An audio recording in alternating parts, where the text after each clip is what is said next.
I'm Freddie Coleman. So 2 days in the books with the NFL draft. We knew that there was no way we were going to have as much intrigue on day number 2 or any kind of storylines blowing up all over the place like we had with day 1 and what happened with Laramie Tunsil and that whole situation, which spilled over into today. And believe me, before the night is done, I'll get you all caught up on that with Laramie Tunsil, part 2 of his weekend, getting ready to be a National Football League player.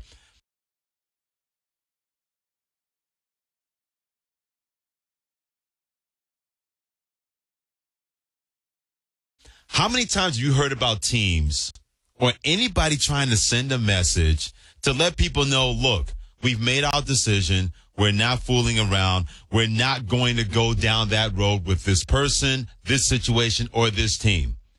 Day 2 of the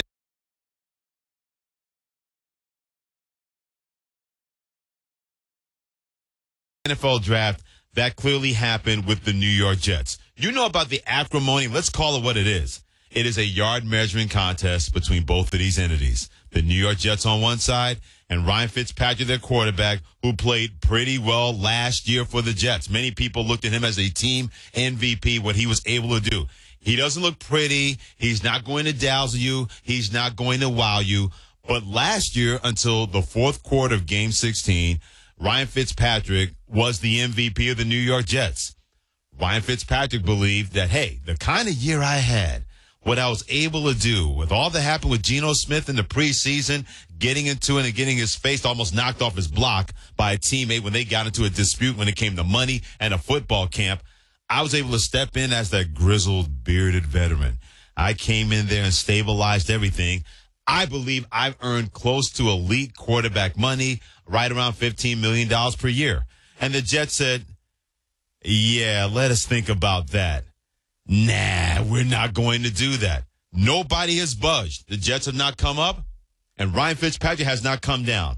So by the Jets doing this, part of day 2 of the NFL draft, if Ryan Fitzpatrick did not get the message before, he better have gotten it, courtesy of Friday night. With the 51st pick in the 2016 NFL Draft, the New York Jets select quarterback Christian Hackenberg, Penn State. Adios, muchacho. That's what the New York Jets is saying by taking the Penn State quarterback. Yeah, they could have gotten offensive line in the second round or the third round, or maybe have gotten Christian Hackenberg in the third or fourth round. But they were like, look, we know we don't have that quality veteran at the quarterback position, but we're not going to kowtow to that guy. We're not going to bend back, even though we know how terrific he was for us last year, even though we know we're a team that built now. You can say the Jets are doing this for spite, but the Jets are like, look, we know what you did last year, Ryan Fitzpatrick.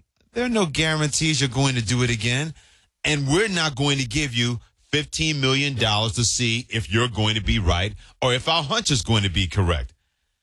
Adam Schefter, ESPN NFL insider, he said it best.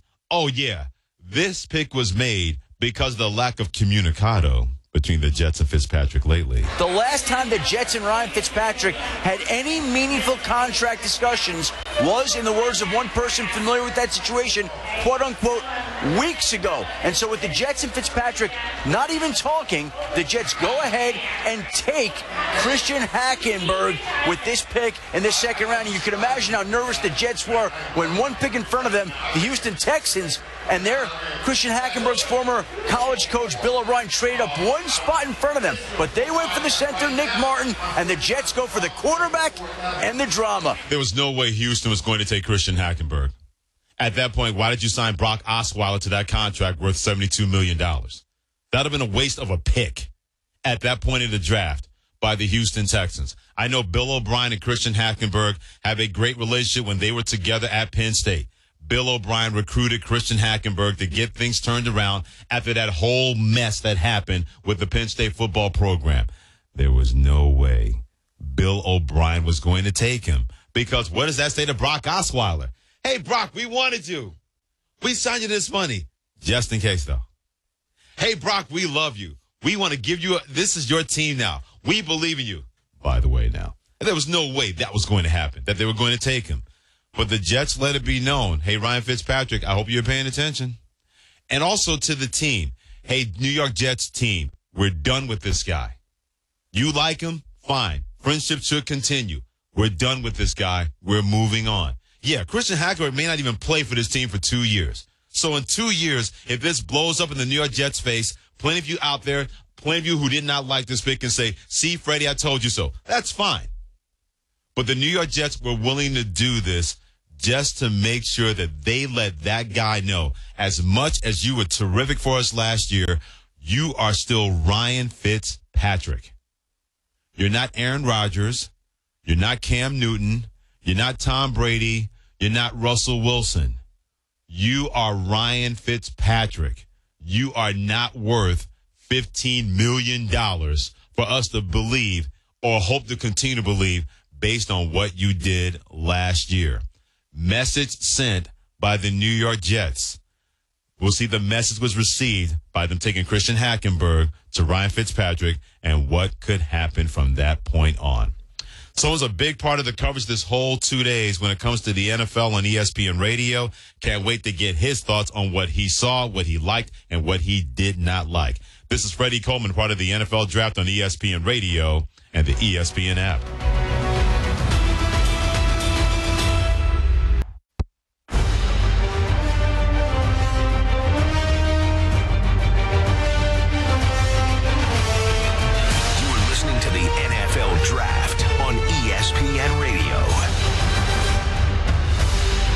And also on the ESPN app, I am Freddie Coleman. So round 1 on Thursday, rounds 2 and 3 on Friday, 4 through 7 will happen on Saturday. I always love seeing the audience as part of the final 4 rounds of the NFL draft because I'm thinking, I wonder how many of these players that they actually know or they're hanging out for the refreshments and hoping to get some free ice cream. I don't have to worry about that with John Clayton, ESPN.com NFL senior writer. He's been part of the draft coverage the first 2 days. He'll be there tomorrow for rounds 4 through 7. He joins me thanks to the Shell Pennzoil Performance Line. John, when I say the first 3 rounds of this 2016 NFL draft that you were part of the coverage, what is the first thing or what are the first things that come to your mind?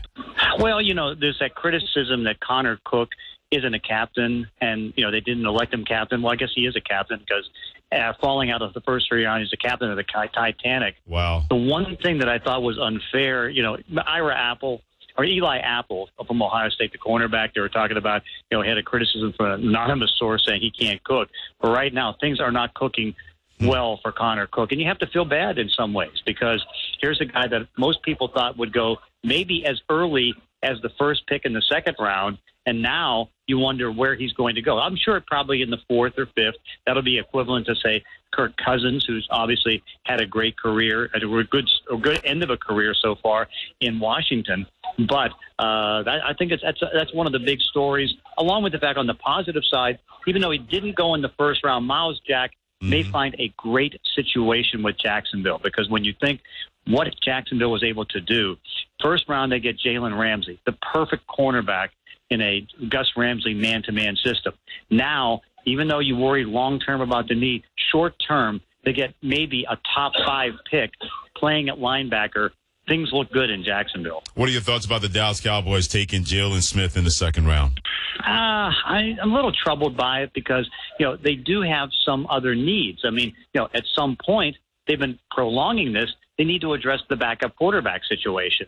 They have Kellen Moore right now, and they've passed now on several, and maybe they'll take Connor Cook in the 4th round. Jalen Smith can be a great player, but they have immediate needs. Backup quarterback, defensive end.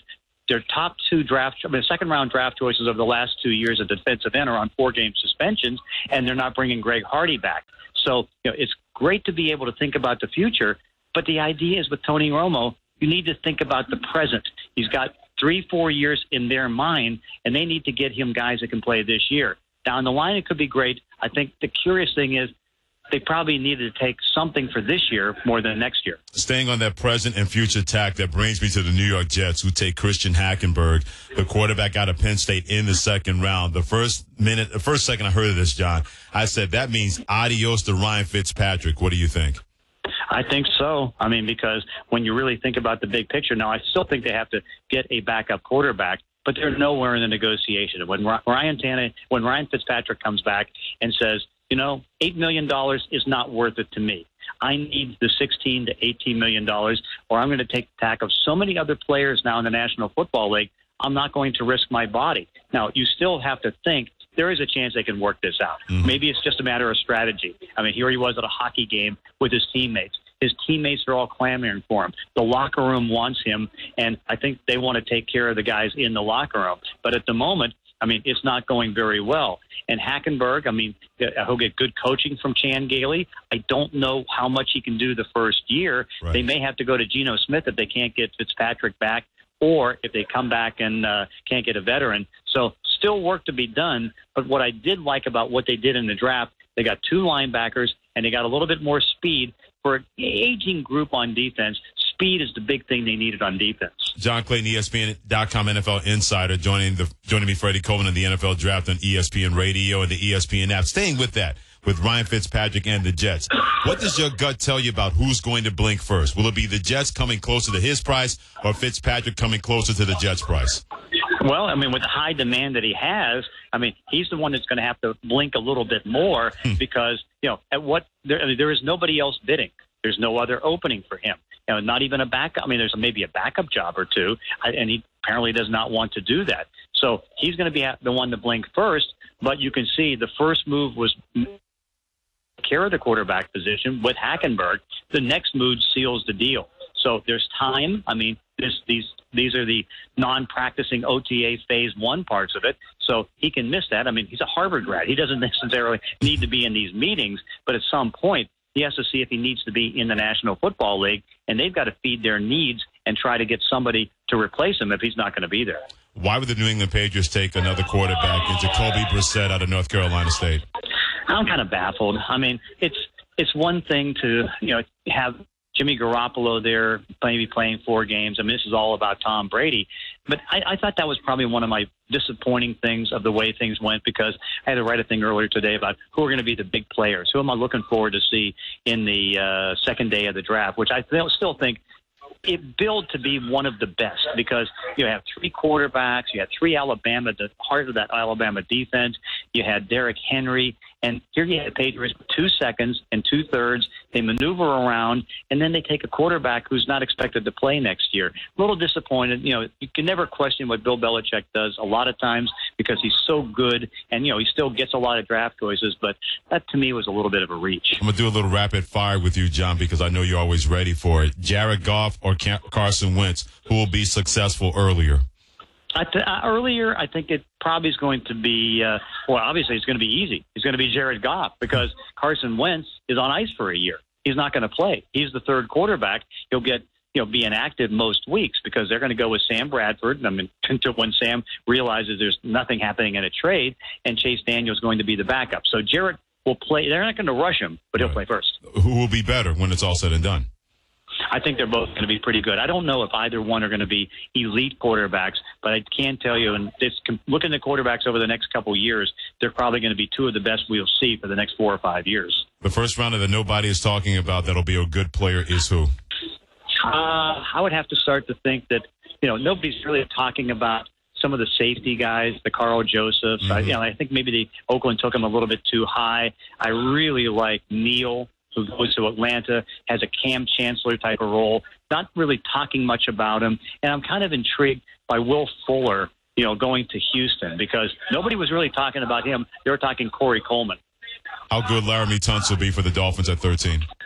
I think he'll be good. The question is going to be, they have to decide first year, do you want to play him at guard or tackle? But I think he's going to be on a mission. There's no doubt that, he was wounded. He lost $10 million.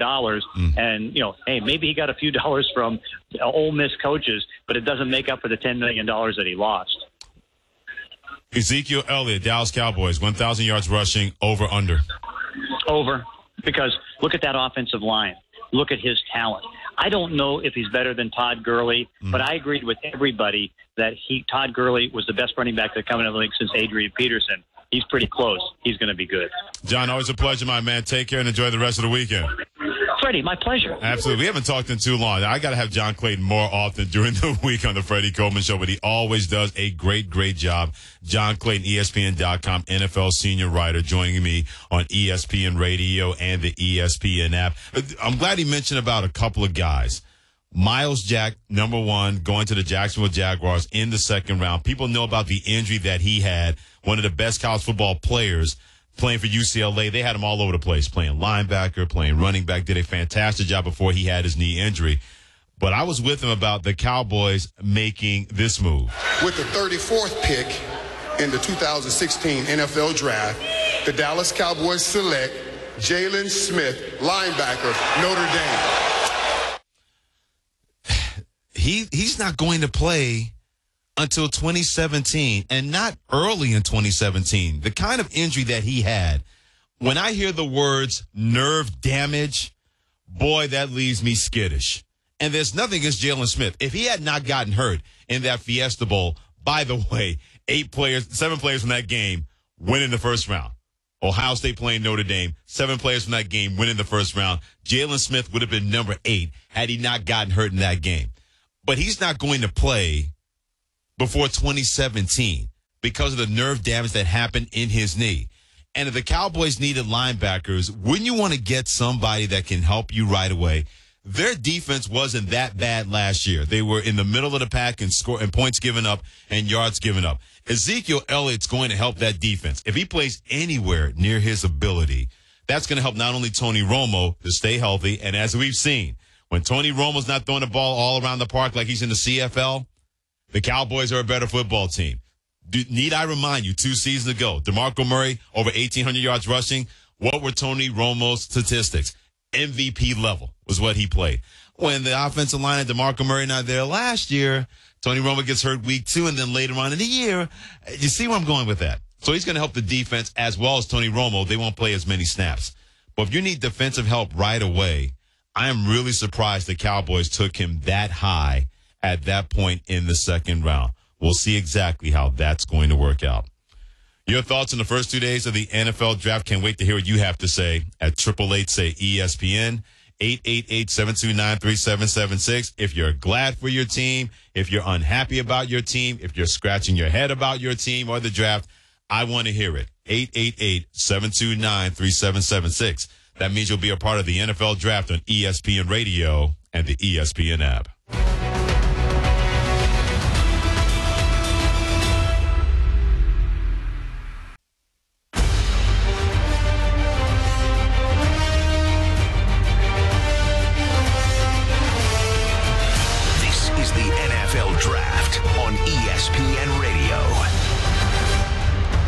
And also on the ESPN app, I am Freddie Coleman. So like I mentioned, round 1 yesterday, it's going to be regarded as the Laramie Tunsil first round. That's what it's going to be regarded as. If I had my way, I'd have a 30 for 30 on ESPN, the twists and turns of Tunsil. It would be a great 30 for 30 based on what we saw yesterday and what we heard about with the press conference being a Miami Dolphin on Friday. Getting great tweets at the 1-800-Flowers.com Twitter feed. My handle is Coleman ESPN. Jeremy Bullard says, I love what the Colts have done so far. Hashtag protect luck. Yeah, getting Ryan Kelly in the first round at center, a very sharp, very bright guy, underrated athleticism. I'm with you on that one. I didn't mind TJ Green at safety and Indian from Clemson in the second round. They need somebody rangy, and Dwight Lowry is not there. Only played 1 season and moved on to San Diego. So, yeah, I clearly understand why you like what the Colts have done. More importantly, protect the franchise known as that Andrew Luck guy. They haven't done a good job protecting him so far in his career, and yet he's been able to overcome the decisions of the general manager and the upper management of the Indianapolis Colts. Sean in Tennessee, what do you have to say about the NFL draft at 888-729-3776? Yeah, good evening to you, Freddie. Hope all's well. The Titans, obviously, they won the draft buzz before we even start.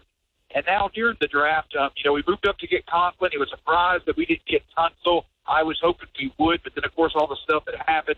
Now I'm not necessarily that matter. I'll get Conklin, but we Malarkey came out and said he wanted exotic smash mouth. And we've gone offensive line, defensive line, defensive tackle, and, of course, Derrick Henry. The only thing that concerns me is that we really, really need to focus on defensive playmakers. This draft was deep with them, and we didn't really take advantage of the 3 picks we had in the second round. Also, we picked Henry in the second round, got 2 picks next year.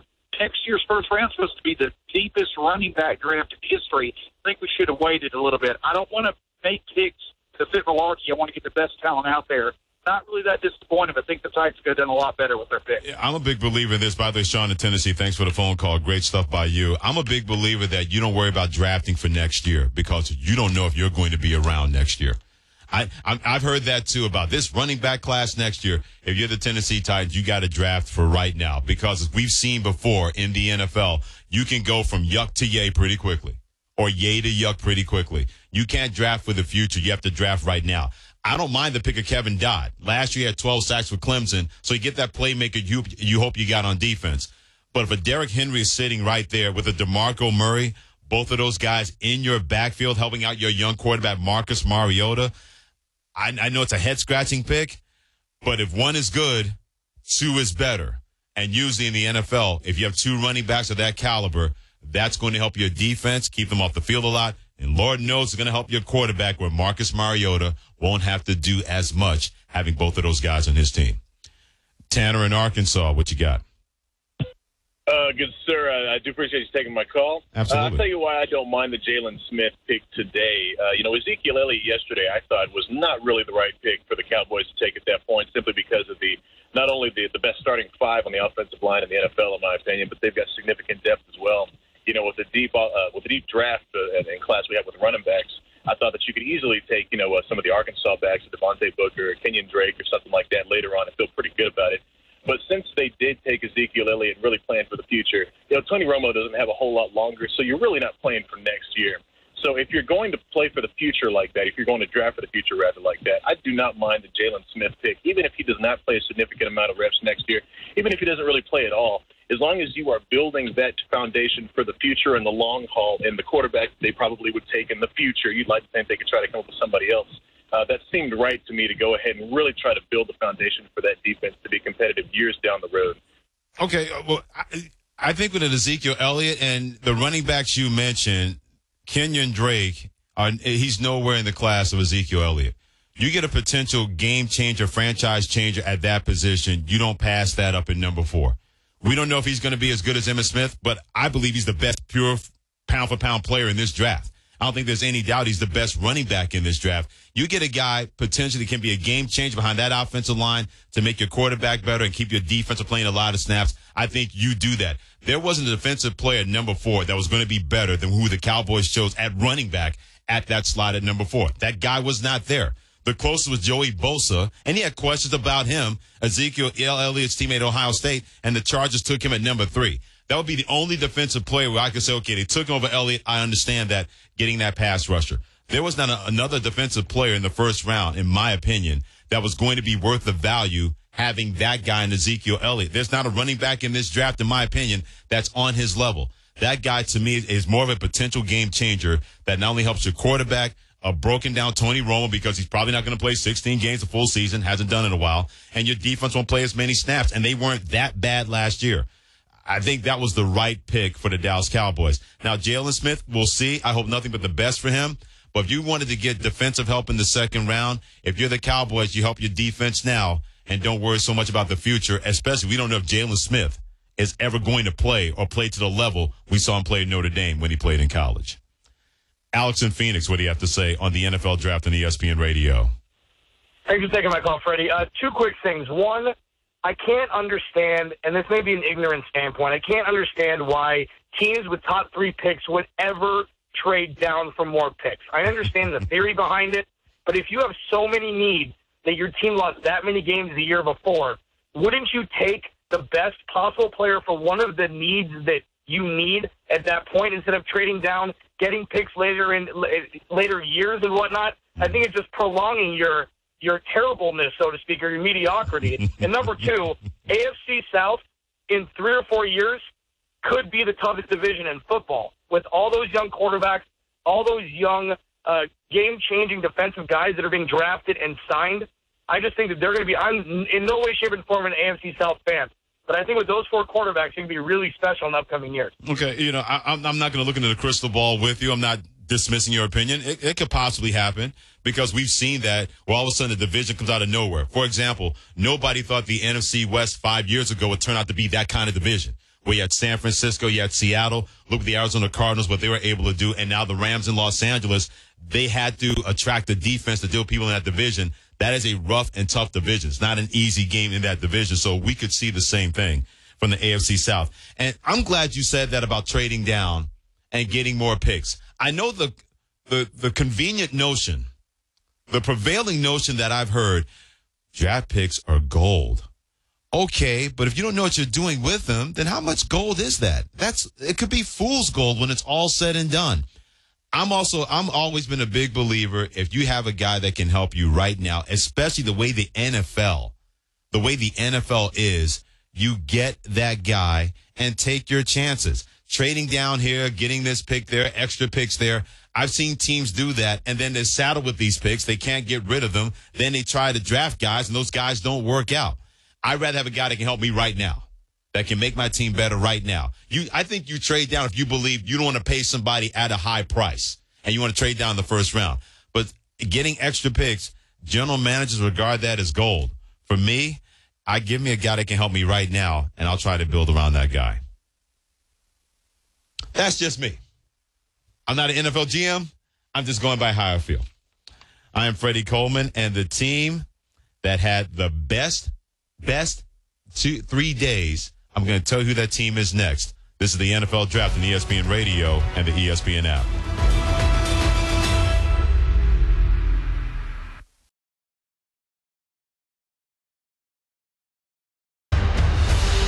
I'm Freddie Coleman, and let's pause 10 seconds for station identification. You're listening to the NFL Draft on ESPN Radio and the ESPN app.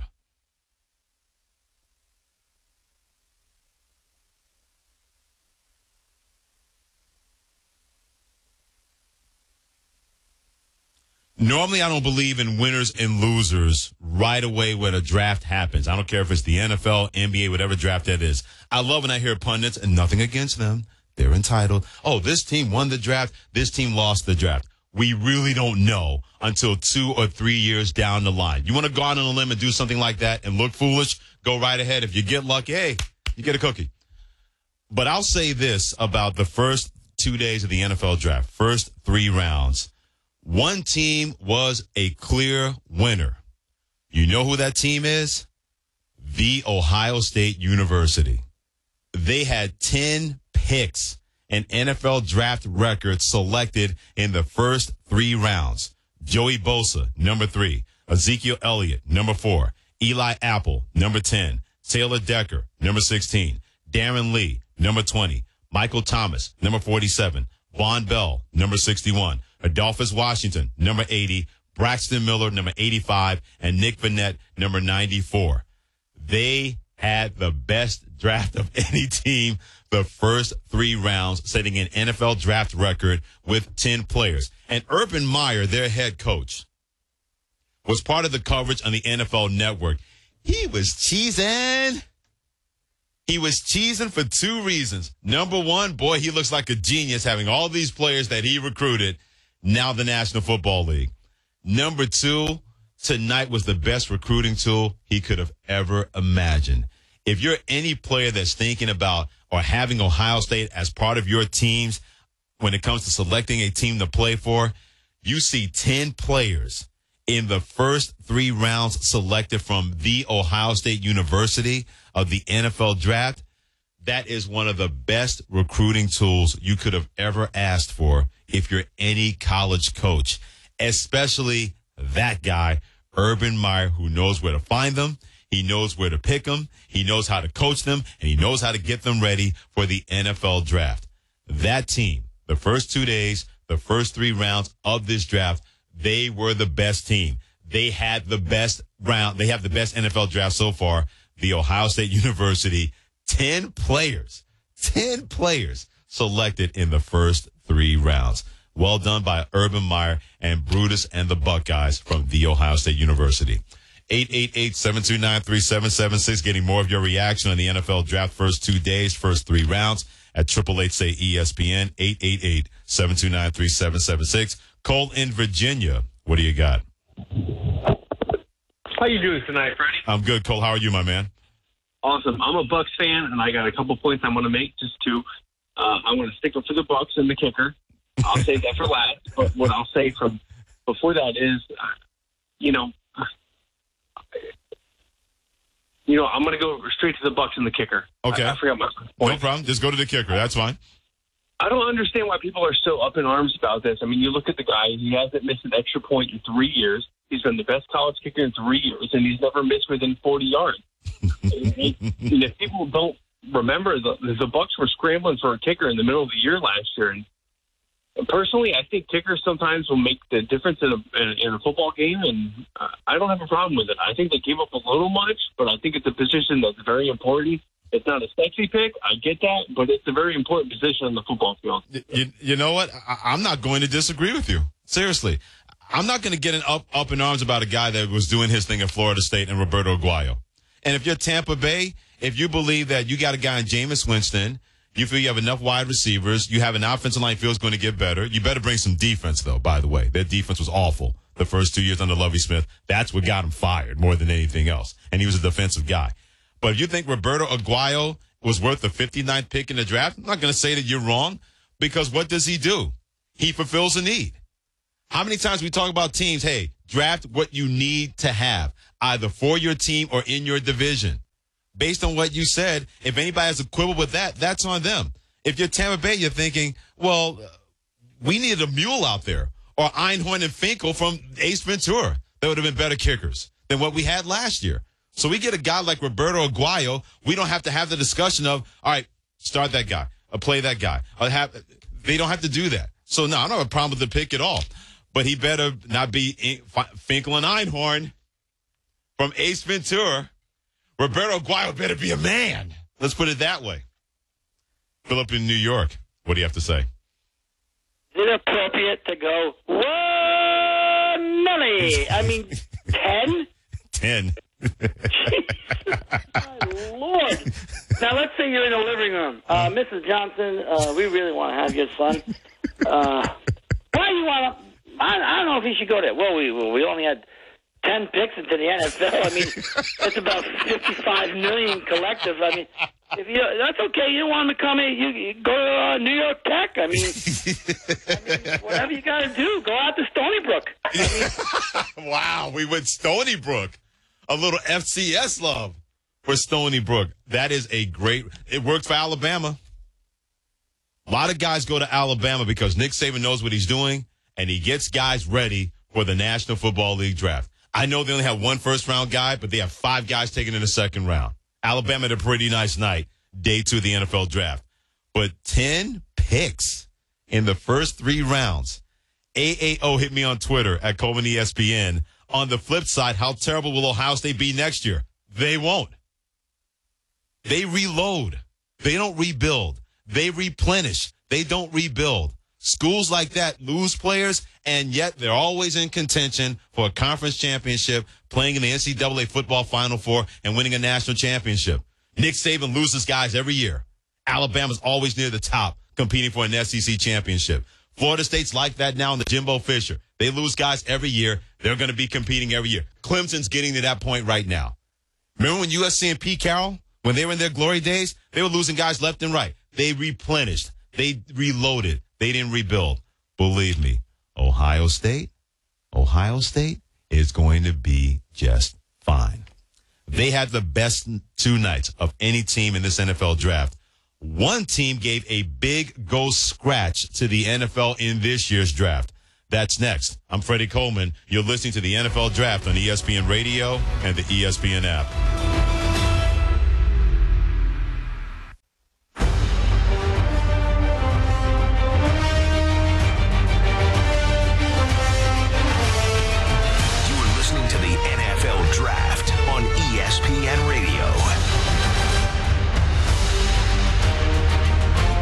Freddie Coleman. Keep those great questions coming in at my Twitter handle at Coleman ESPN. I'll do everything I can to answer those questions in terms of answering them as honestly as I possibly can, which means you get the full 100, or as Larry Wilmore says, the full 100 from me as far as that goes. Jay Nessler says, what are my thoughts on the Jaguars through 3 rounds? I like their picks. I like taking Jalen Ramsey. You needed help, a big, rangy corner safety hybrid that you can have in Miles Jack.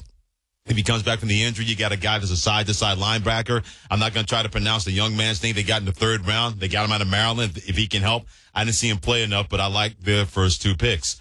David Nolan says, my thoughts on why Connor Cook is still available. I think the Cowboys take him in the 4th. Yeah, I think that's where that could be a landing spot. Jerry Jones and the Cowboys saw him play, probably that semifinal versus Alabama. He didn't look good.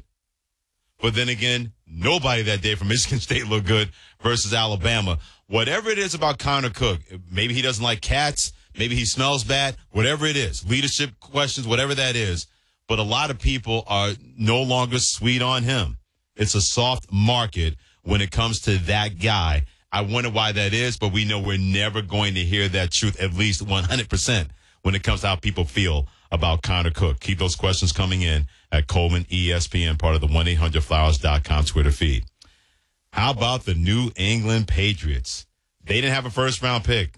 Did something happen back in the AFC Championship game in the 2014 season? I was in the Bermuda Triangle, so I didn't know what was going on between Tom Brady and Roger Goodell, and he's going to be suspended 4 games when it comes to footballs being deflated. Or I must have missed that one. Either way, when the Patriots had a chance to have their pick tonight, they gave a big old middle you-know-what to the National Football League. I give you Kevin Falk, who had Tom Brady's number 12 jersey on, doing this. The New England Patriots and Tom Brady select Joe Tooney, linebacker, North Carolina State. He was wearing that jersey so proud. It was funny. You don't have to like the Patriots or like Bill Belichick. You don't have to respect them, or you do. That was pretty funny. When he walked out there, we were all sitting in the room. Me, my producers, Stash, and Marvin. We looked up and we said, oh, my God, he has Tom Brady's jersey on. That's what the Patriots do. Now, personally, I think he is going to serve this 4-game suspension. Whatever legalities that he can employ on his behalf, he's running out of time. Of course, the guy I'm talking about is Tom Brady.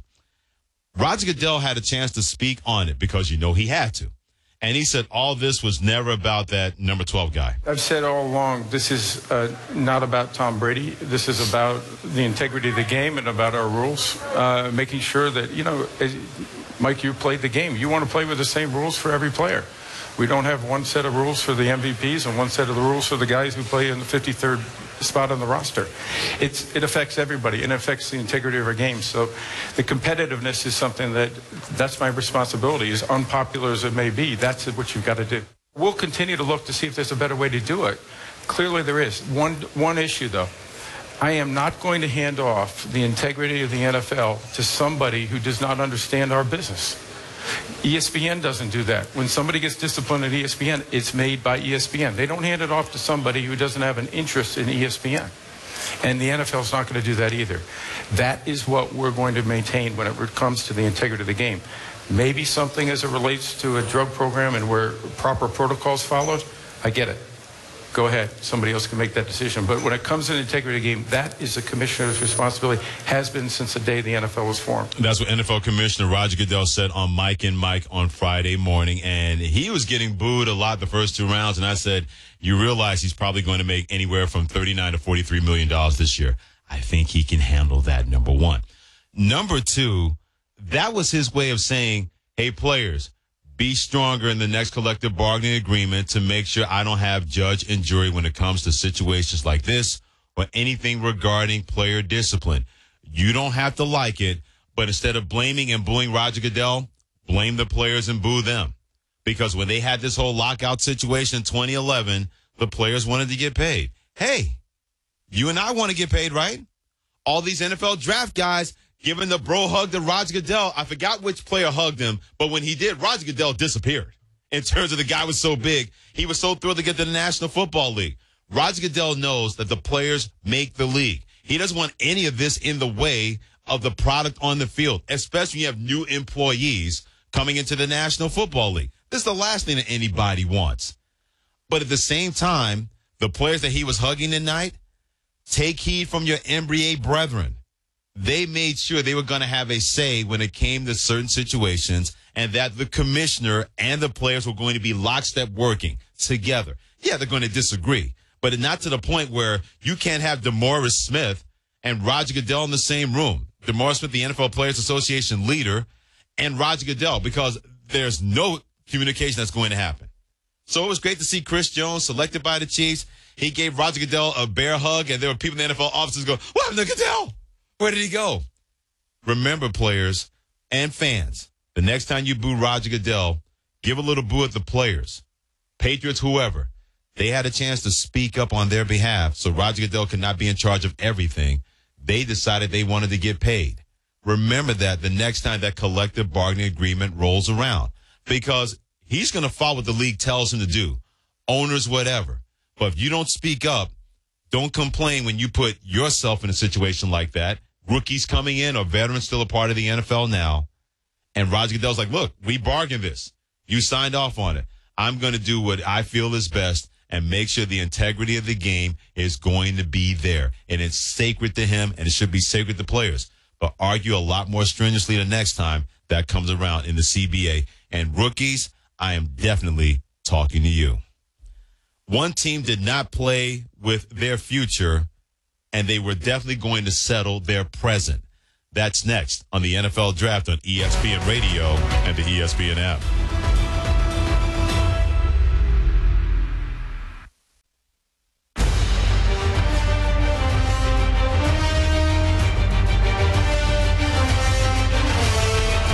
You are listening to the NFL Draft on ESPN Radio. And also on the ESPN app, I am Freddie Coleman. More of your phone calls coming up in a couple of minutes. Your thoughts in the NFL Draft with 2 days and 3 rounds now in the books at 888-SAY-ESPN, 888-729-3776. Got this tweet from Big Fish who says, can you please wax poetic on the Browns draft for a second? I like what they're doing, but I'm hurt none of my top 10 Buckeyes are joining Cleveland. Here's the one common denominator what the Browns have done.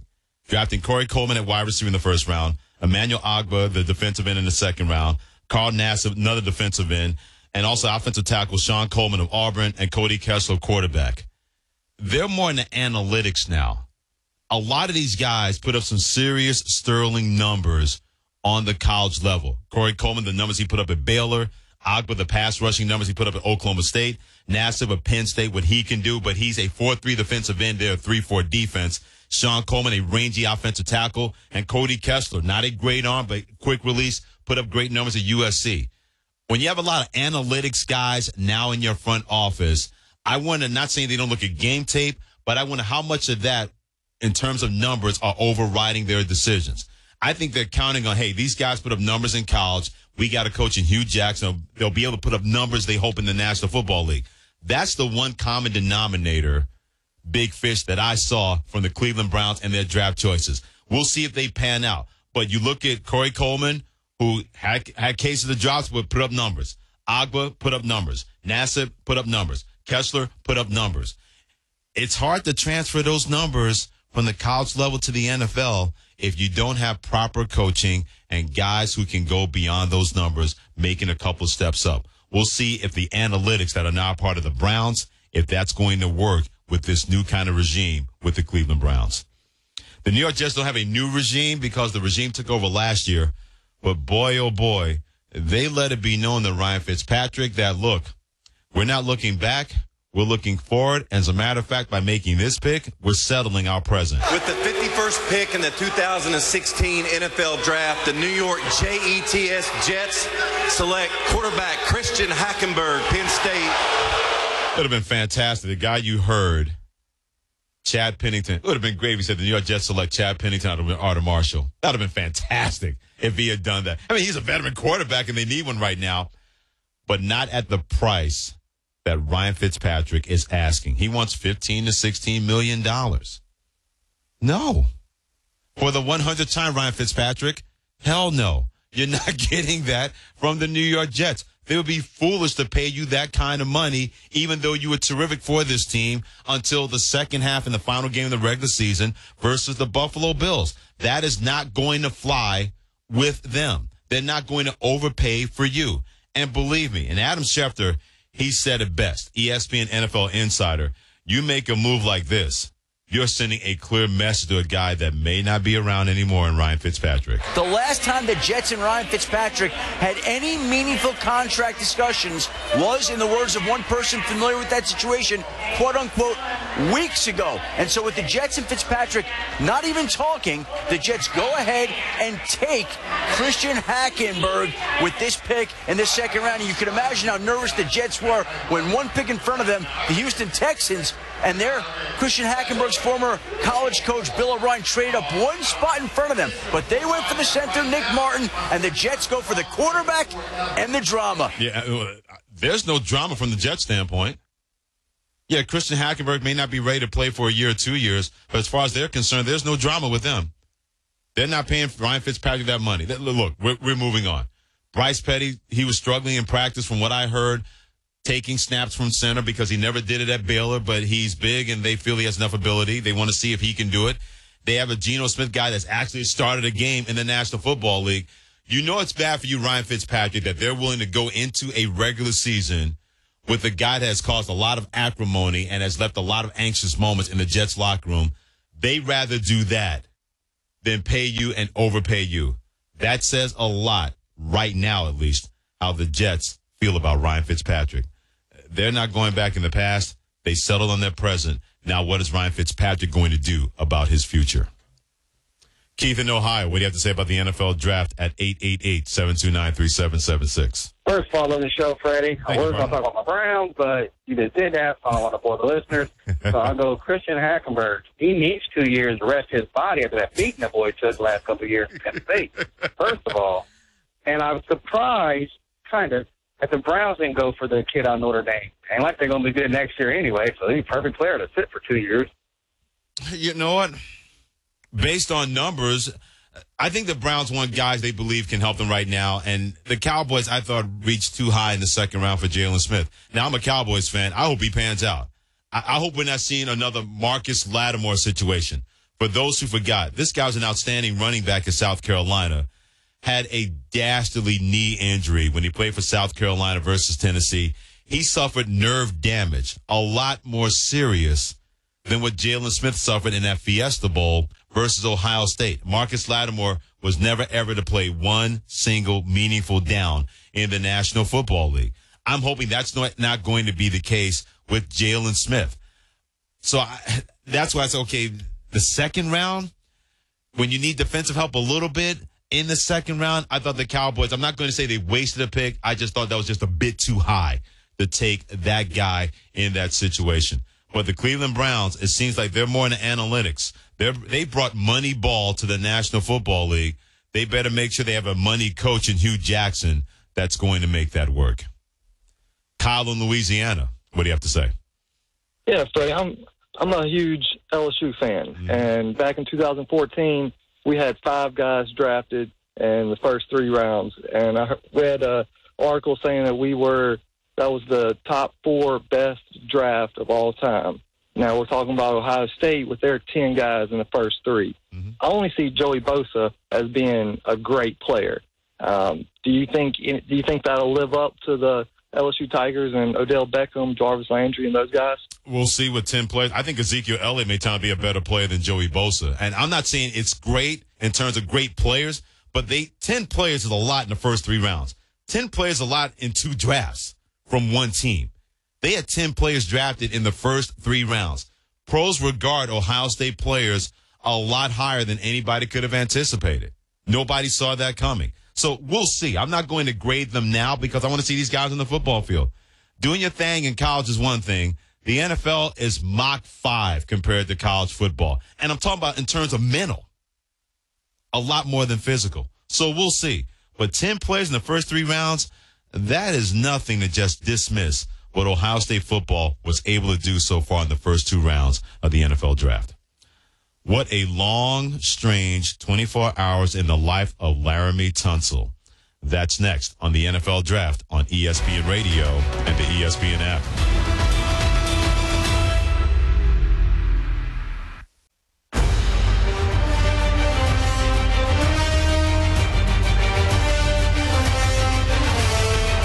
You are listening to the NFL Draft on ESPN Radio. And also on the ESPN app, I am Freddie Coleman. Keep those great tweets coming in about your thoughts on what we've seen so far in the first 2 days of the NFL Draft. My handle at Coleman ESPN, part of the 1-800-Flowers.com Twitter feed. What a 24 hours it has been for us and Laramie Tunsil together. A lot of people did not even know his name before last night. After that tweet came across at 7:47 Eastern time. By the way, 13 minutes before the draft started. And what number was he taken by the Dolphins? Say it with me, boys and girls. Number 13. When that tweet came across about Laramie Tunsil smoking from a bong with a gas mask over his face. I said, I know somebody's going to make fun of him. Jimmy Fallon tonight had a world-class bit on that. Google it, and you will not be sorry. Even my wife, Denise, asked me, how long has this been going on? I looked at her and I said, honey, we've been married for a while. Have you seen me with a gas mask on any time during our marriage? I don't know about stuff like this. Apparently, he wanted to keep all that hooch to himself and didn't want to share and had somebody photograph it, and then it made its way to Twitter and let the conspiracy begin. The stepdad that used to be married to his mom found a way to get this out there, and I said, why were you having somebody photograph or video you doing something like this? Were you hoping that it won't come back to haunt you? But he still went number 13 to the Miami Dolphins, mainly because his talent was too much to ignore. The Dolphins need offensive line help. They were going to take that guy. Even Roger Goodell, the commissioner, had to weigh in on Laramie Tunsil on Mike and Mike on Friday. Well, I think it's all part of, what makes the draft so exciting. Clubs make decisions, and they make decisions. Sometimes they take risk. Sometimes they do the right things, and sometimes they don't. And we'll see. Hopefully, he's going to turn out to be a great young player. It was classic. Sometimes clubs do the right things. Sometimes clubs don't. That was his way of saying, hey, Dolphins, good luck with that. Based on what we've seen and heard from this guy in that situation, it was just comedy for me. It should be a 30 for 30. The twists and turns of Tunsil, that should be a 30 for 30. We need to make that happen.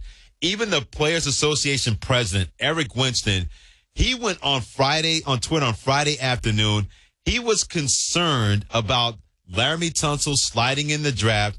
And he also talked about Roger Goodell saying why the draft is so exciting. This is what Winston, who plays for Cincinnati, wrote on Twitter. I have been stewing over what happened last night and what was said earlier today. This is what I think. Last night, everyone saw a young man's dream turn into a nightmare. The mistakes he made in the past were released out there to millions with an intent to harm him. What did the NFL do? Nothing. In fact, if Roger is to be believed, they loved it because it made the draft so exciting, end quote. Hey, Eric, why are you trying to put this on the NFL? What could the NFL do? If somebody put something out there on Twitter that he did smoking marijuana from a bong with a gas mask on, what's the NFL to do? He made his decision, hanging out with his crew. Yo, pass me that gas mask. And, hey, Eric Winston, you're out of line here on that one. Tunsil said his account was hacked. I have no reason not to believe that, because I don't think Laramie Tunsil, who about 3-4 weeks ago, if Tennessee did not trade out of the number 1 pick, they were going to take him. He was going to be the number 1 pick in the draft. So did you honestly believe that Laramie Tunsil decided, hey, I'm not going to be number 1. Hey, where's that picture of me smoking a bong with a gas mask on? I don't think he did that to harm his draft status or cost him millions and millions of dollars. But to put that on the NFL, Eric Winston, I'm with you about the mistakes he made. Someone is doing something that has an axe to grind against this kid. Not disputing that at all. But what did the NFL do? Nothing? What are they supposed to do? Laramie Tunsil made his decision to smoke from a bong with a gas mask over his face. Laramie Tunsil decided not to do that in case something happened and would come back to haunt him. So that was Thursday into Friday. Laramie Tunsil had a chance to speak in front of the media, and he said, there are no character issues with me. They gave me a chance, and I'm going to show them, why I'm a best player. I should be in the draft. No character issues at all. I'm coming in here to help the team any way I can. Right, and if you're Mike Tannenbaum, the vice president of football for the Miami Dolphins, of course you're going to be excited. Never mind the fact that Tunsil did not show up for the press conference. We're obviously very excited that we were able to draft Laramie Tunsil last night. Thought it was a great moment for our organization. Again, I want to thank Chris Greer and all the hard work him and the entire personnel department has done. We're really excited that he was there when he was available at 13. We have a great vision for him moving forward. Unfortunately, Laramie had an allergic reaction this afternoon, so right now he's with our medical staff, and hopefully it's just a quick short-term thing. I can only imagine what that was. Maybe it was smart by Miami to say, you know what, I think you probably have said and dealt with enough. You might need to take a break because you've gone through so much over a 24-hour period. This has got to be a 30 for 30, man. This is like Behind the Music. Remember that show on VH1? That's what this is, Behind the Tunsil. Early on, athletic promise, gifted offensive tackle, had an incident with smoking from a bong with a gas mask over his face, goes to Ole Miss, gets suspended, has an altercation with his stepdad because his stepdad was going after his mother, had the chance to be the number 1 pick in the NFL draft after all that has gone on, and then all that happened. How is that not a behind the football player when it came to Laramie Tunsil? It is probably the strangest 24 hours I can ever remember regarding a draft pick. But if you're the Miami Dolphins, you got a gift. This guy has all the ability in the world. If he can stay away from distractions. One of my favorite sayings is, starve your distractions, feed your focus. Laramie Tunsil has all the gifts in the world. Many people believe he has Hall of Fame talent.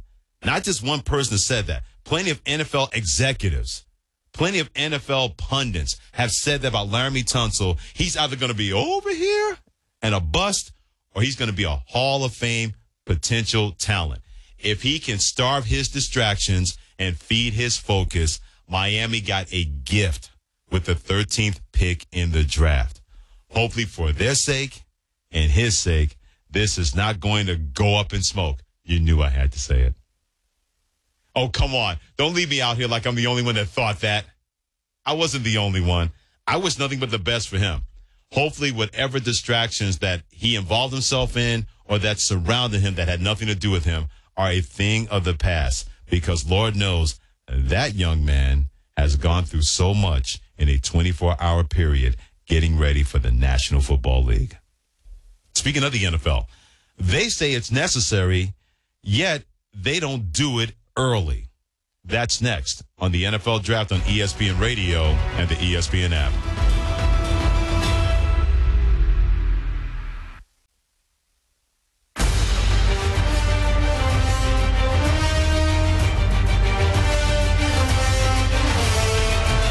This is the NFL Draft on ESPN Radio.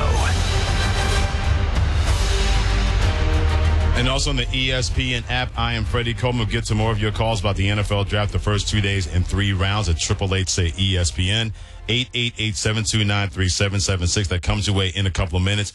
How many times we all heard, whether you watch a pregame show, you're watching coverage of a practice, you're watching a game, and you're following it along, color analyst, play-by-play guy, silent reporter, whatever. How many times do you hear, hey, if you're going to be successful in the NFL, there are 2 things you have to do. 1, run the football effectively, and 2, stop the run.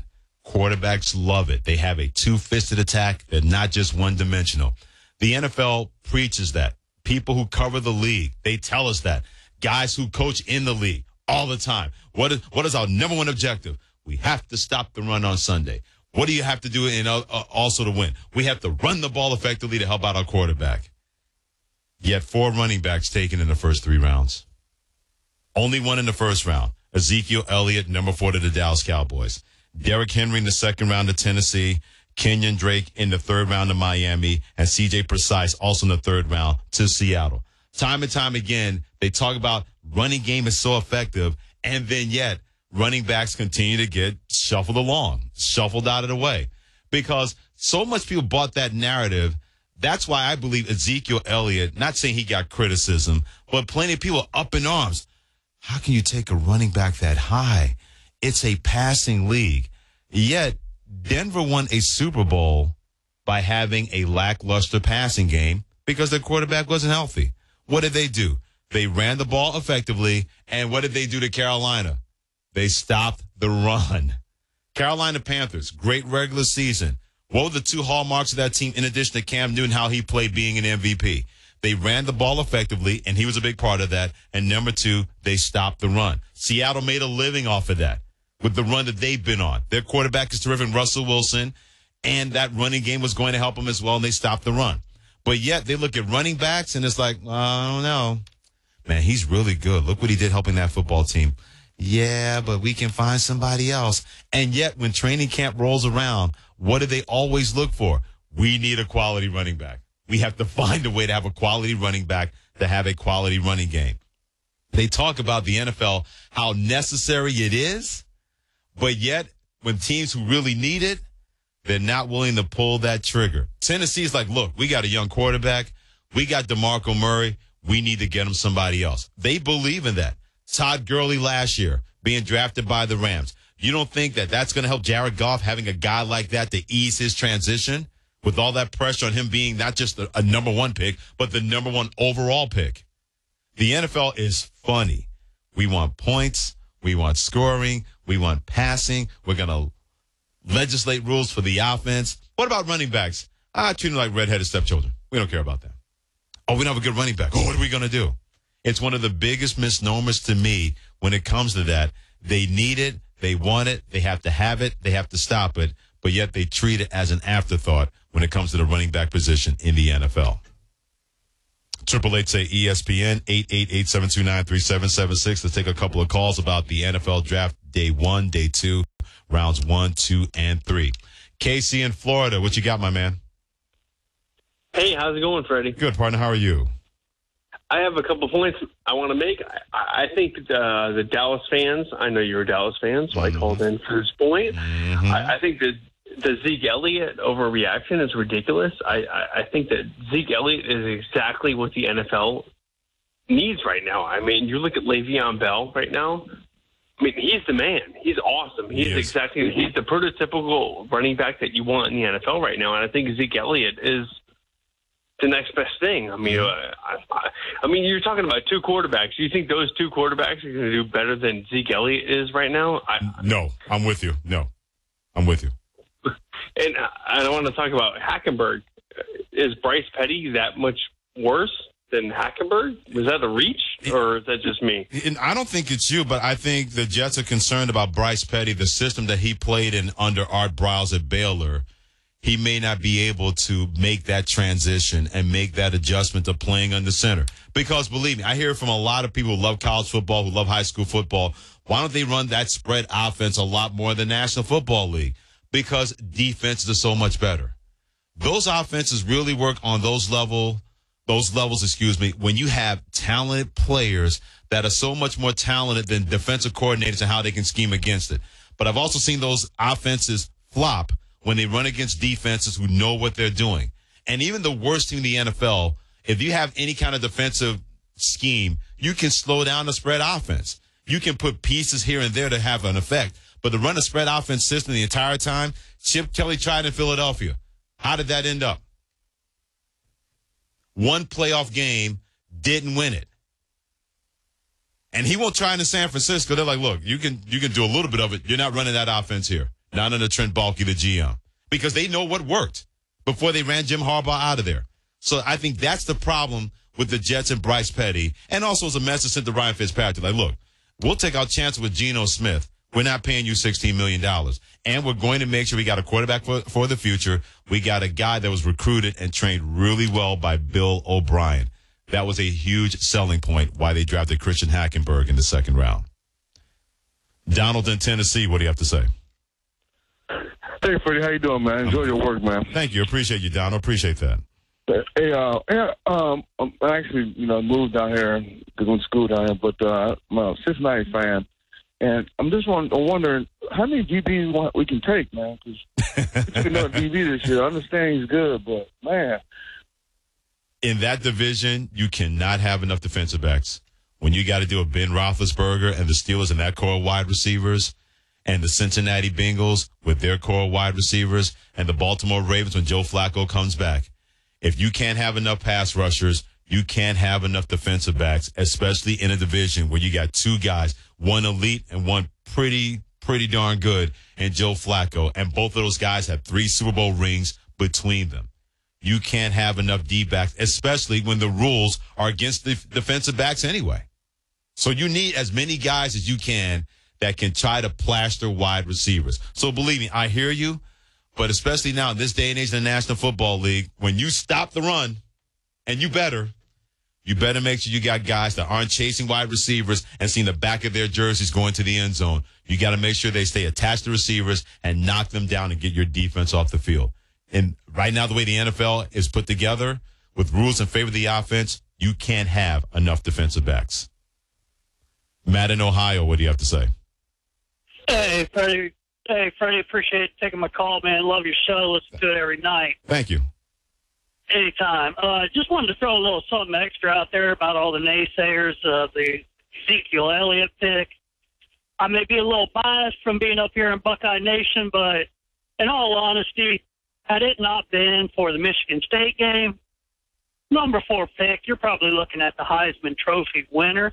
And also, with winning that game, you're probably looking at the first ever BCS playoff era repeat champions.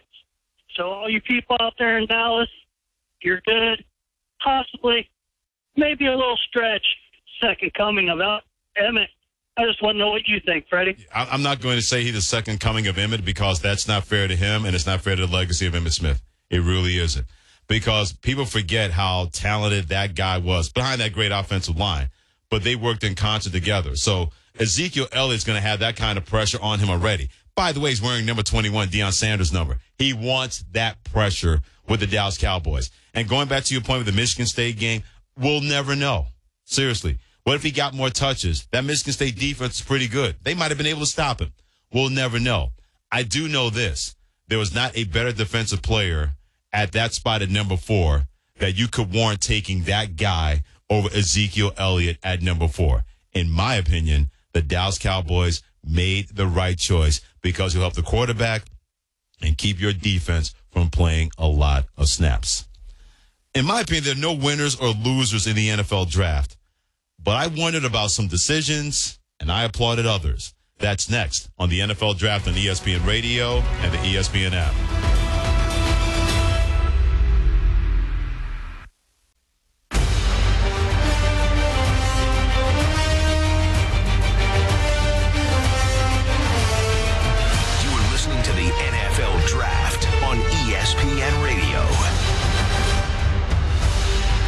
I'm Freddie Coleman, and let's pause 10 seconds, for station identification. You're listening to the NFL Draft on ESPN Radio and the ESPN app.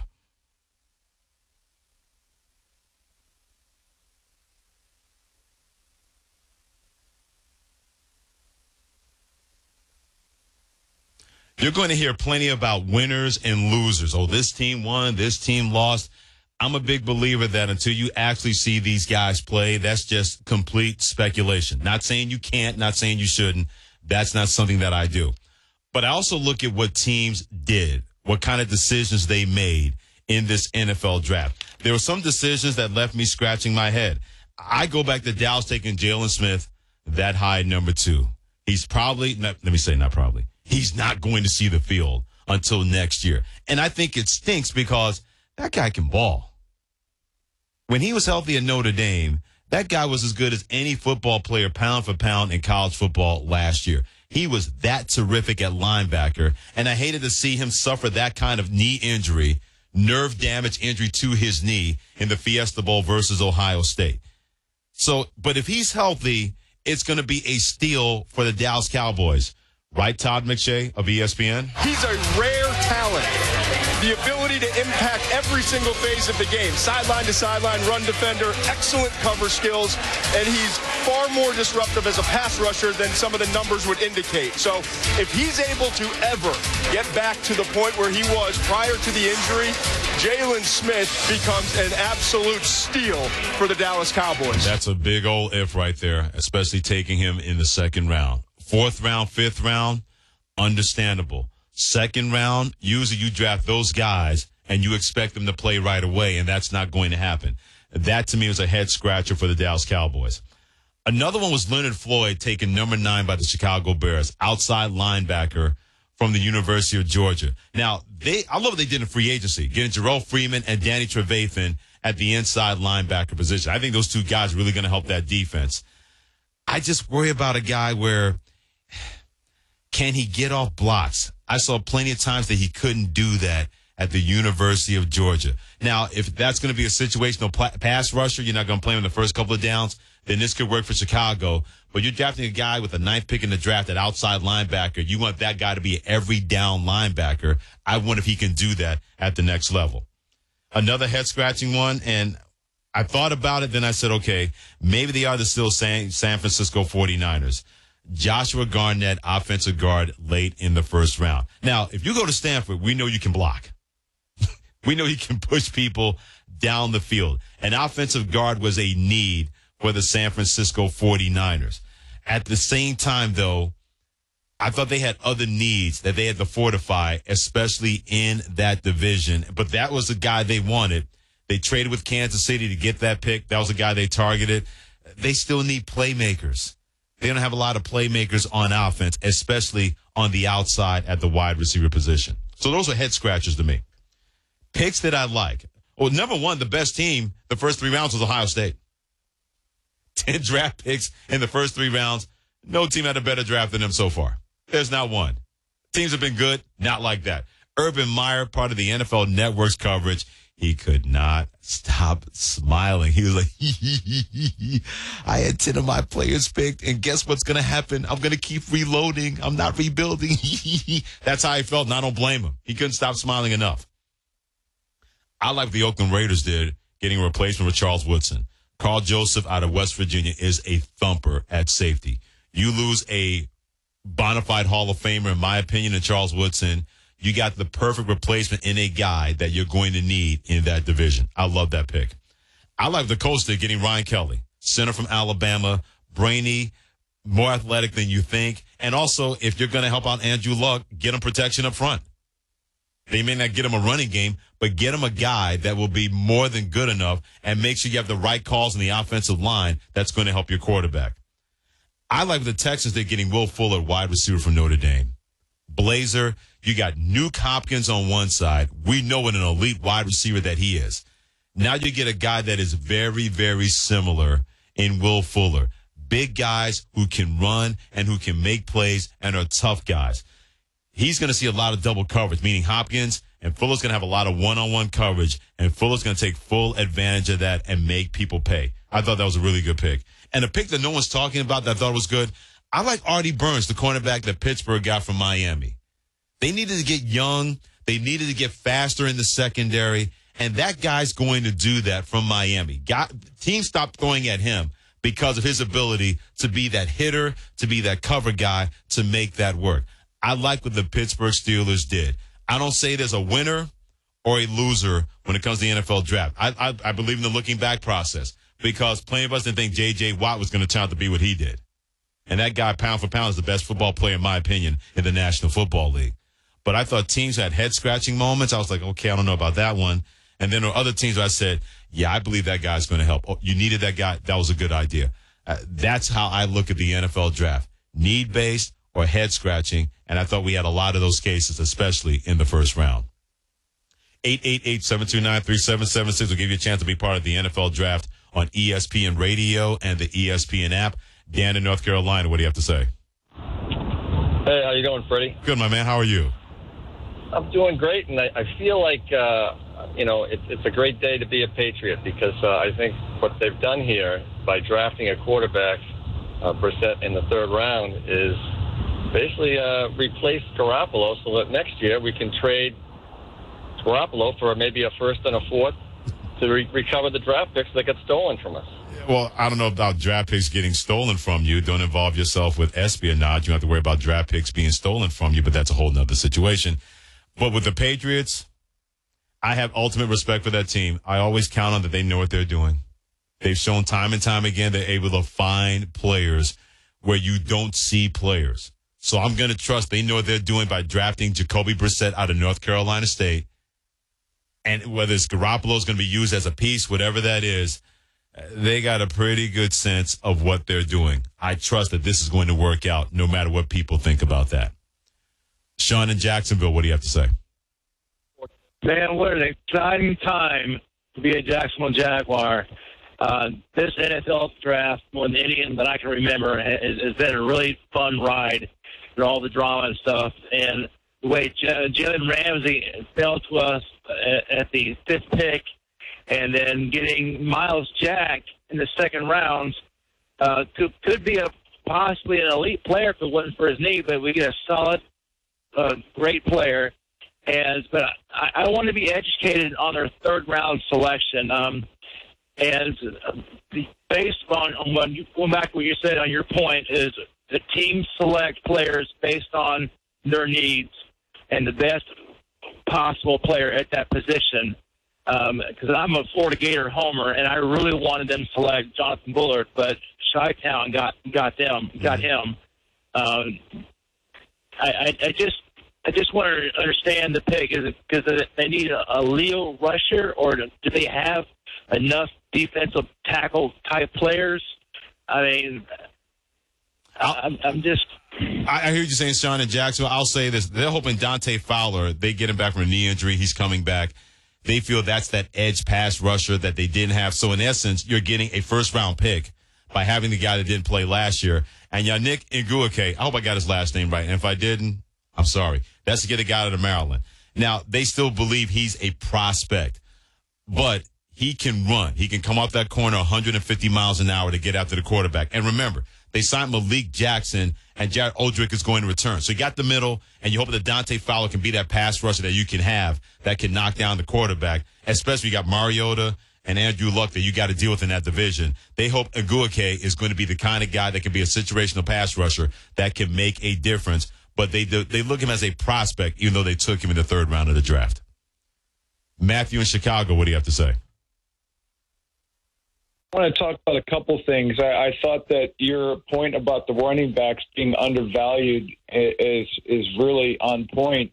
You know, if you're not able to sustain a drive because you're getting intercepted or whatever, you know, obviously that's been a problem with Chicago in the past with Jay Cutler. This last year, he managed to actually pull that into line a little bit compared to his past numbers. But ultimately, if you can't stay on the field, you know, and you have other teams that are dominant, like Green Bay has been in the past, you know, you're going to get eaten up. And by not getting running backs that are top-notch quality and paying decent enough money to keep them in the game, you're kind of screwing yourself.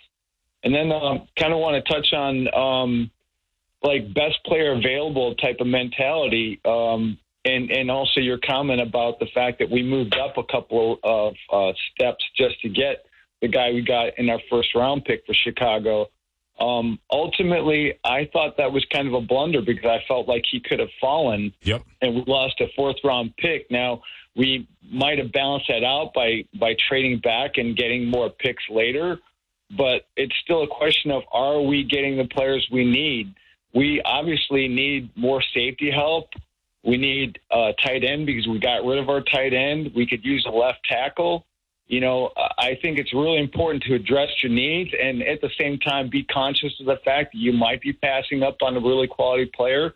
I would have loved to see us get Ezekiel Elliott because we gave up Matt Forte, and I think he still could have filled a strong need in terms of keeping players off of the back of Jay Cutler. He needs an outlet guy, and whether Matt Forte can continue to run the way he has in the past, nobody can doubt his ability as a receiver. Yeah, you're spot on with that because believe me, I'm a Jets fan. I'm glad to have Matt Forte, whoever's going to play quarterback. I'll take that guy, a guy that can do it all. He may be an advanced player. I'll take that guy. And that's why I was kind of stunned Chicago let him get away. And I'm with you on Floyd. If I had my choice in Chicago, I'd have taken Carl Joseph at safety. When you got Aaron Rodgers and Matthew Stafford to deal with in your division, you need a safety that the receivers have to look at and say, man, if I go across the middle, my quarterback hangs me out to dry. That brother over there is going to light my behind up. You need those guys. I would have taken him at number 9. Now, they took Floyd believing that we need another pass rusher to get after the quarterback. That's all well and good. But as you mentioned, the Bears need a running back. They'll probably take one. I think there's still quality running backs in the 4th round they can find. But losing a guy like Matt Forte, man, oh, man, that may be asking a lot, especially when Jay Cutler was able to come around. And Matt Forte and John Fox, the head coach, had a big, big part to do with that.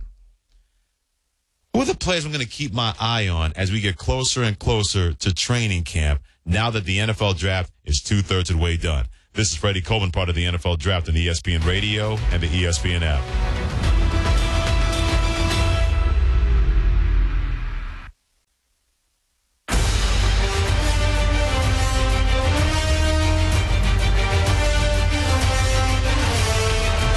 This is the NFL Draft on ESPN Radio.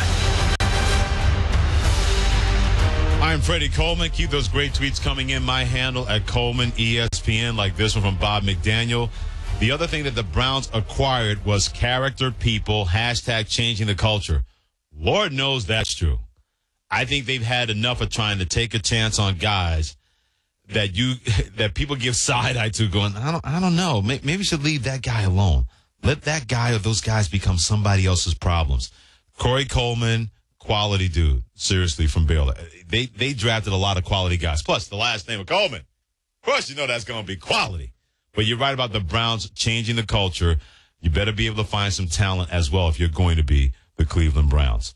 This one is another good one in terms of when you have the NFL draft and you have to find a way to make it work, especially when it comes to a guy along the lines of Laramie Tunsil. Alapio Vengoa says, I know weed is safer than alcohol, but the laws say different. So numbskull, weed over my career, never. Youth, hashtag, that whole deal. Laramie Tunsil is the guy, without any doubt, I'm going to keep an eye on going towards training camp, especially what has gone on the 24 hours plus since 7:47 Eastern time when that tweet came across. And he's smoking from a bong, smoking marijuana with a gas mask, wanting to keep it all to himself, apparently. But the Miami Dolphins were glad he fell to them at number 13. As far as their new head coach, Adam Gase, is concerned, it was a no-brainer taking him at that spot. I see a guy that's played at an extremely high level, in a very good conference, and a guy that's going to be able to transition to our league very quickly. Obviously, this is a guy that we felt like was one of the better players in this draft class, if not the best guy. And for him to fall to us at 13, it was a no-brainer. In the green room on Thursday, Laramie Tunsil looked like he was ready to cry. Seeing all that time go past before somebody took him. Those millions and millions of dollars flying out of the window. He looked like he was ready to cry. Even Hugh Freeze, his college coach at Ole Miss. By the way, I would not want to be Hugh Freeze with a lot of explanation that he's going to have to do. At the Laramie Tunsil put it out there that in cell phone conversations with the coaches, he asked for money and the coaches gave him money to make sure a light bill was paid on behalf of his mom. Good luck with that, Hugh Freeze and Ole Miss and the NCAA. But if Laramie Tunsil can deal with all that and come out on the other side and play great football, then it was worth the risk for the Miami Dolphins. Can't wait to see how that's going to work out, especially going into training camp with all that attention on him. I got my eyes on both of the quarterbacks, taking 1 and number 2, Jared Goff of the Los Angeles Rams and Carson Wentz of the Philadelphia Eagles, because Carson is going to sit. You get that sense. But when I had a chance to talk to his head coach, Chris Coleman of North Dakota State, about 3-4 weeks ago, he says, hey, this guy's a great leader. Don't worry about him being overwhelmed. He's a winner. He's a unbelievable competitor. And when we say a servant leader, he just makes everybody around him better. And we're looking forward to see what happens at the end of April. But I know the stage will not be too big for Carson. Hopefully he can sit a year. I think everybody would like to think that he can go to a place where he can sit behind a veteran for a year or two and learn the ropes. I know at that position you may get thrust into the role right away, and I don't think the stage will be too big for him. I know that's going to be the big question, and we'll all find out, but we think he's ready for that stage. In Philadelphia, he better. Even if he's not going to play for a year, because there'll be a Carson Wentz countdown if that Sam Bradford guy is not working out. And they have to bring Chase Daniel in. They brought him in for 3 years at $21 million, but they want him to be the backup. They don't want him to be the starter. And Sam Bradford, all that nonsense, and getting $22 million. If Sam Bradford is stinking out the joint from the jump, the Carson Wentz watch is going to start a lot sooner for the Philadelphia Eagles. And then you got Jared Goff. Los Angeles, Rams back in L.A., NFL back in L.A., Jeff Fisher, your head coach, Todd Gurley, your running back, movie stars and entertainment stars all over the place, and you're the number 1 pick in the draft. And they're expecting that guy to start right away for the Los Angeles Rams. All that attention, can't wait to see how he's going to handle that. Of course, I can't wait to see Ezekiel Elliott, because it's one thing to be playing for the Cowboys. And when I had him in studio, he and his dad were both here about a couple of weeks ago, and they had a chance to go through what we call the car wash here at ESPN when you go to show. Both he and his dad talked about they would love for the Cowboys to take him at number 4 because he has wanted to play for the Dallas Cowboys. Well, now he's gotten it. So now you're around that with Jerry Jones, with Tony Romo, with Des Bryant, the star in the helmet. That team, whether you hate them or you love them, people pay attention to the Dallas Cowboys. Now he gets a chance to be a star among stars at that position, made famous by the Emmitt Smiths and the Calvin Hills and people like that. And he's wanted to do that. Can't wait to see exactly how that's going to work with him. And another guy I got my eye on that I can't wait to see exactly what's going to happen, especially when you look at the NFL draft, it's still an inexact science, which is one of the fun things about the NFL draft. I can't wait to see exactly what's going to happen when you have a guy that's going to be the next, what you feel is going to be the next great offensive lineman protecting Andrew Luck. And that guy's Ryan Kelly. They drafted him number 18, the Indianapolis Colts, because they believe that's going to be the guy that's going to finally get this on track with protection for Andrew Luck. And yeah, Andrew Luck has to protect himself. So that's going to have to work. And last but not least, Christian Hackenberg. Second pick by the Jets. Now, yeah, they made the choice. With the 51st pick in the 2016 NFL Draft, the New York Jets select quarterback Christian Hackenberg, Penn State. Chad Pennington making that announcement, and you heard the, oh. It would have been better if he said Chad Pennington taken by the Jets, but I digress.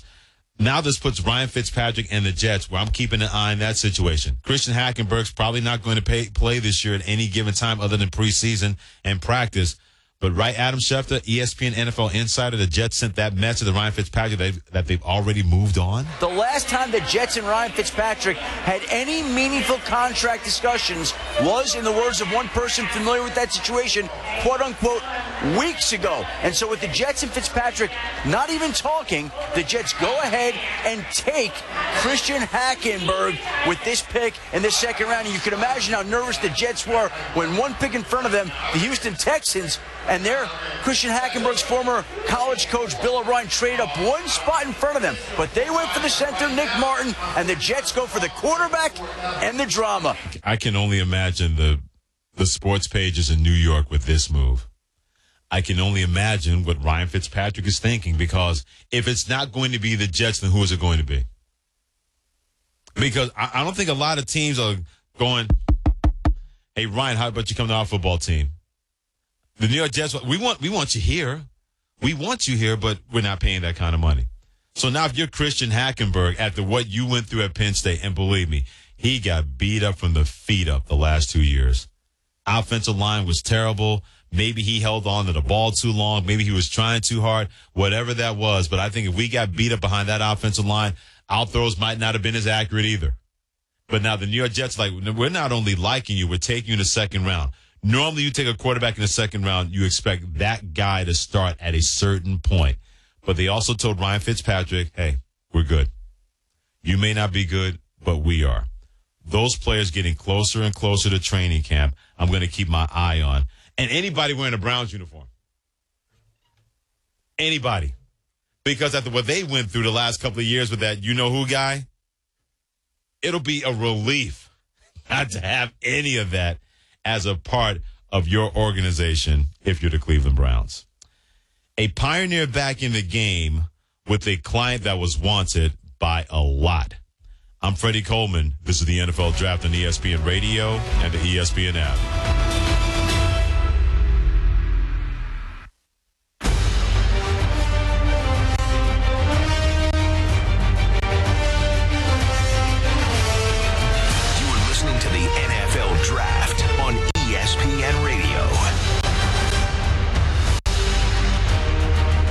Freddie Coleman. So we have rounds 4 through 7 on Saturday. I like to call the friends and family part of the draft because mostly friends and family care about that part of the draft. Still a couple of big names out there. For example, Connor Cook, the quarterback of Michigan State, did not go in round 1, 2, or 3. So that'll be interesting to see who picks him up and why his stock has fallen so far. But we've seen so many things, so many interesting storylines from quarterbacks going 1 and 2. When that happened on Thursday, to the Laramie Tunsil situation, to Derrick Henry, the Heisman Trophy running back going in the second round of Tennessee. So many things. I can't wait to hear your thoughts about the NFL Draft 2016 at 888-729-3776. Let's have some fun. Brandon in Ohio, what do you have to say? Hey, Freddie, how you doing, man? I'm good, my man. How are you? Good. First of all, I'm totally enamored. You know, you are a great broadcaster and a great person, and I've been one of your fans for quite some time. Appreciate that. And also, thank you for sharing, you know, the story with Lee. For a person who's been in recovery, I do understand both ways of it, you know, being a college grad and, you know, in situations where you have highs and lows, but it makes you see that what's important is about you getting yourself in order to help people as you help yourself, and then sharing your story. You know, no matter how big that we think we are, you know, those things can totally destroy our lives. Right. A lot of young guys going in the NFL draft can learn from the lessons of Elise Steinberg, who was really big and now trying to build himself as a person and agent, trying to do that again. And this is also to put it in. And some people thought it was, you know, I was trying to share, but they thought I was, you know, being on a race car, but it wasn't. When I was making a statement that, especially when you have coaches who can relate to the players now, especially like in Cleveland, you know, we have a black coach, and they can relate to the players more so than to a lot of things. They thought I was, you know, playing a race car, but not. But what I was expressing to them was that when you have, you know, somebody who you can relate to, who you can see, and they can understand your plight coming from, you know, different parts of inner cities and different things, and they can, you know, show you different things, you know, it is great for players, you know.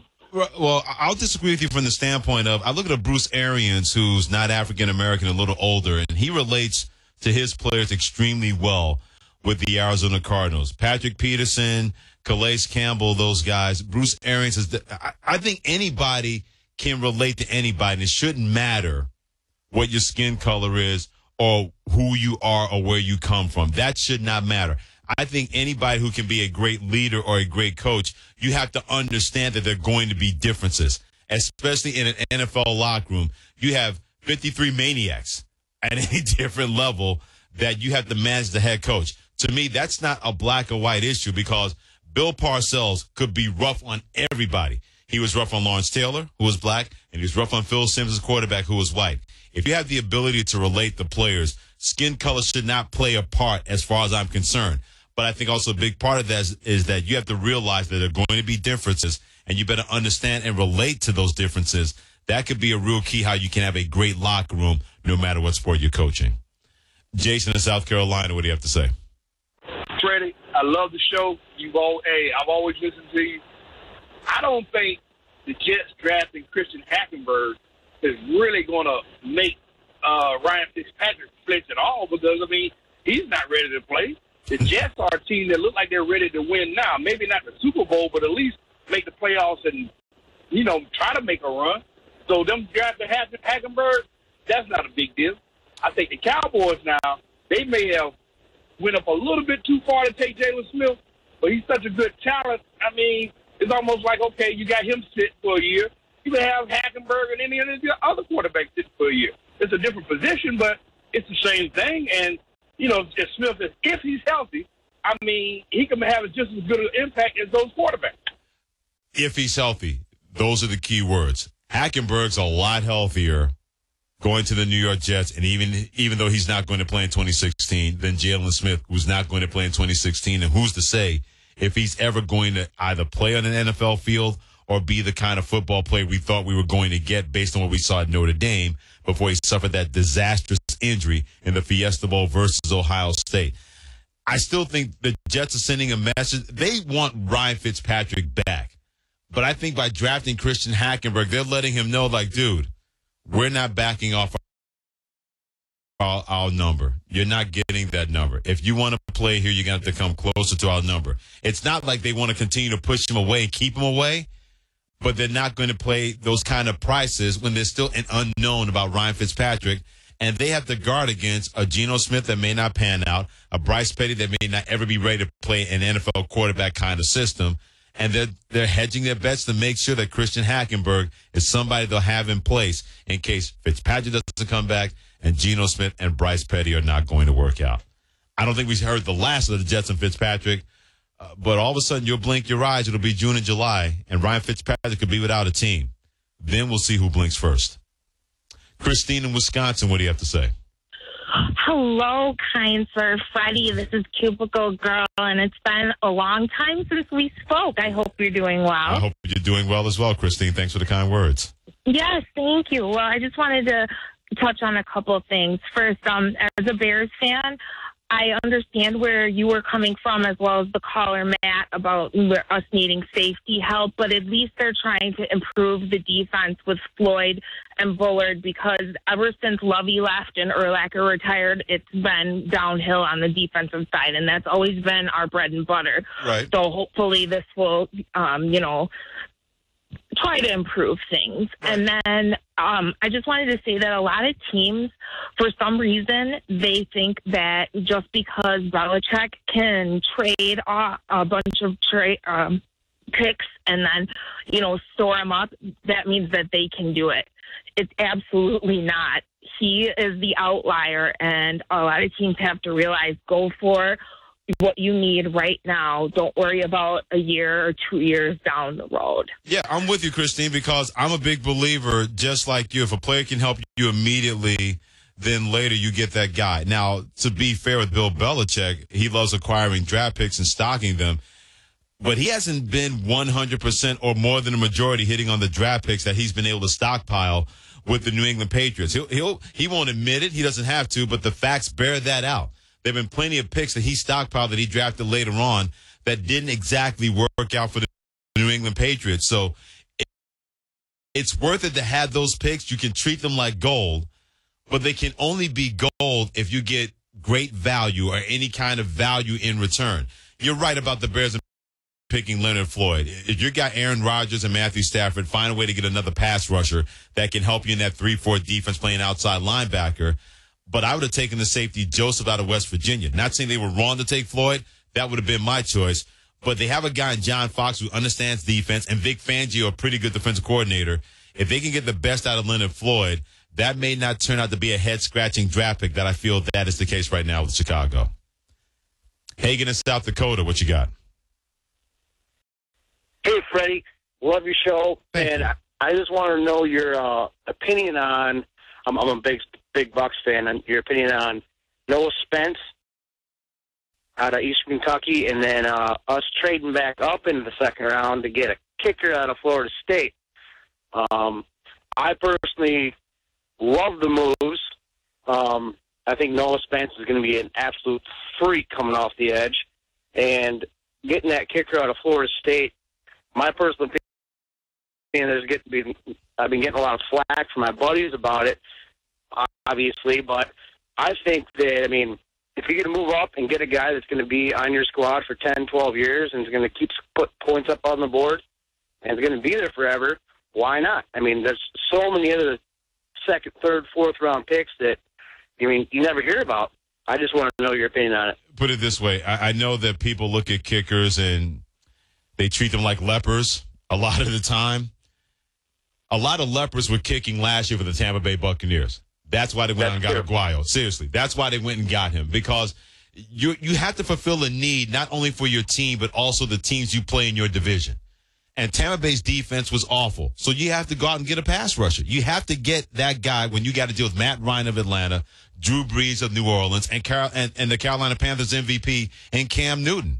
So you fulfilled that need on defense from that standpoint. And by the way, Noah Spence started at Ohio State. So technically Ohio State had 11 players drafted in the first 3 rounds of the NFL draft. Noah Spence even admitted the mistakes he made doing drugs and everything like that. And he got out in front of that by saying, any one of you teams want to drug test me, I'll do it. And he did it for 20 teams. So you get an athletic freak like that can help your defense. You're fulfilling a need in that division. And also the field goal kicker. You can say, why did they take a field goal kicker? It's because you and I could have kicked backwards better than those guys could have kicked forwards. And that fulfilled the need. So if people can bang on Aguayo being taken in the second round, the Tampa Bay Buccaneers like, look, we were sick and tired getting into the red zone and coming away with no points. We know that guy can do that a lot better than anybody we had on our team last year. Lease is out. Finkel is Einhorn. Einhorn is Finkel. Aguayo better be a man. Oh, my. Anyway. Eric in Missouri, what do you have to say? Hey, Freddie, I just wanted to say I love your show. Thank you, and partner. I think that you are one of the best sports talk show hosts around. Thank you. Appreciate that. I really think that Tunsil went to a wrong organization, and he should have got out in front of that video. I know Deion Sanders isn't a hard-hitting journalist by no means, but he should have owned up to it. Because if you look at that video, you can tell that it's a Ole Miss banner in the background. You know what? I'll say this. I don't know if it's the wrong organization because Miami is starting over with a new head coach. I just wonder if that's the right city. Miami does not play. Miami has a lot of wonderful distractions. Any man out there, you know exactly what I'm talking about. So I don't know if he's with the wrong team. He may be in the wrong city when it comes to what has gone on, what we've known about the past 24 hours plus with Laramie Tunsil. Let's pause 10 seconds for station identification. You're listening to the NFL Draft on ESPN Radio and the ESPN app.